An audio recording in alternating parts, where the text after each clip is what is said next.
I have some sweetgrass. Last winter, my husband trimmed them. This year, the trimmed portion was very visible because the plants never filled out.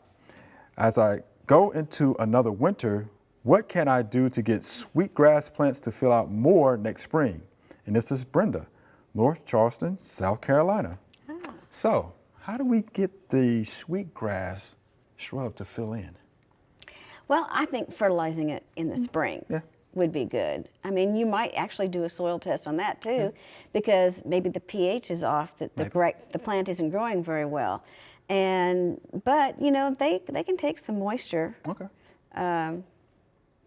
But yeah, I would fertilize them. If she wants a good burst in the spring, the roots are dormant, you fertilize them in the spring, usually probably around the last chance of frost. Okay. Because you don't want new succulent growth to come out before, you know, the sun and the warmer temperatures arrive. But when it starts actively growing in the spring, fertilize it after the last chance of frost, and I think it'll be okay. Yeah, you got to water it though. Oh, it's got to be watered, right? Yeah, you got to. I mean, you got to take care of it like you know, like you want, because you want it to grow fast. So I wouldn't just fertilize it once and water it once and be done. Right. I would keep looking at it. Right. And if you think that it's starting to grow and doing good and it has a stagnant period, then you want to put a little more liquid fertilizer with it. You could do that throughout the growing season. But as long as it doesn't get, when you get to 90 degrees though, fertilizers, plants don't really take up fertilizers very well. I have,